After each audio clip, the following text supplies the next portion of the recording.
It's time for end of model year clearance sales. Big bow car commercials, leasing deals, and incentives. A car is one of the biggest purchases you can make. So what's the best way to get one in the current market?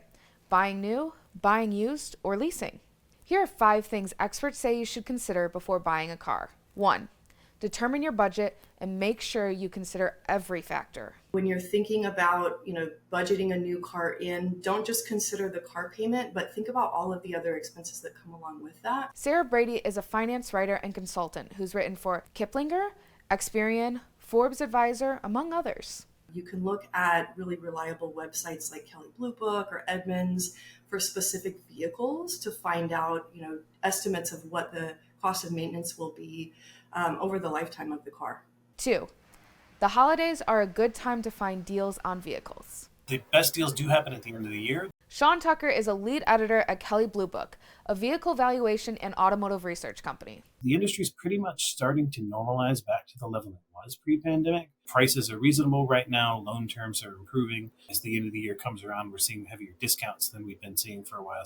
But buyers should still take a beat to decide if an end-of-year incentive has any catches. Those dealer incentives often have, if you look under the hood, so to speak, there are catches, and there might be several catches. Go to the manufacturer's website or the dealer's website and really take a look at the fine print to find out if it's a deal that works for you, if it's for the kind of car that you want to buy. 3.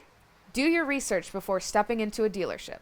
Research the inventory and understand the brand that you're looking at. If you're shopping for a Toyota right now, you're going to have a hard time even finding the one that you want. You don't have a lot of flexibility on price. They are just understocked.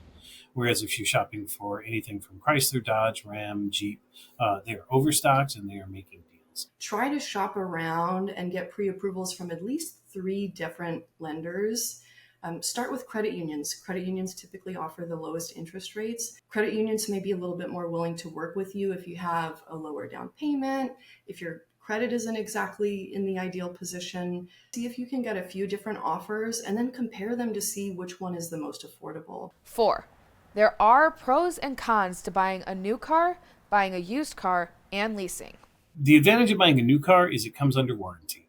And particularly with so many of the new technologies that have come out in the past few years, we don't really know the long-term implications, what it's like to own these things for 10 years. And the con for buying a new car? In 2024, the average sales price for a new car was over $40,000 and the average monthly payment was over $700. If affordability isn't your main objective, then you might think about buying a new car. The advantage of buying used is that somebody else pays for that depreciation hit, and there is a pretty big depreciation hit right up front in buying any new car. In the past, many of us had this concept that once a car hits 100,000 miles, it's a junker, right? But that's not really the case anymore. If you get a used car and you make sure that it's well inspected before you buy it, and then you maintain it really well, you might have that car for more than 200,000 miles. So a used car can be a great deal. The con for buying a used car. There's a little bit of a shortage of used cars still lingering left over from the pandemic. So it's a little bit harder to find the used car you want right now.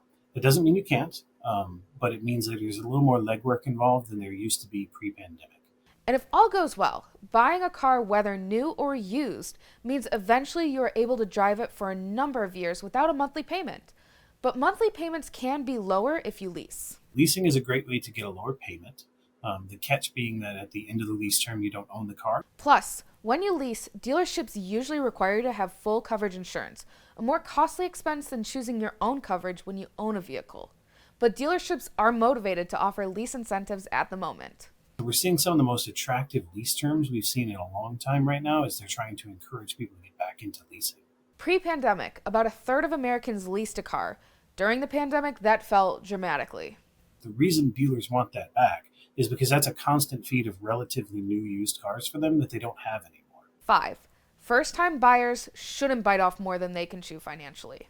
Always be conservative in terms of your estimates of the cost of owning a car. So don't just think about the cost of buying, but the cost of owning too. The car payment isn't going to be the only expense that you have to deal with. My rule of thumb that I give people is buy the car that you're going to use 50 weeks a year and rent the car that you're going to use the other 2 weeks a year. So if you're thinking to yourself, I need 3 rows of seating because mom and dad visit for the holidays, you don't need 3 rows of seating. You can rent a larger car when mom and dad visit for the holidays. There's really no reason to step up to a larger car or a more expensive car when some of the entry level ones are really fantastic. For PBS News, I'm Cecilia Lohman.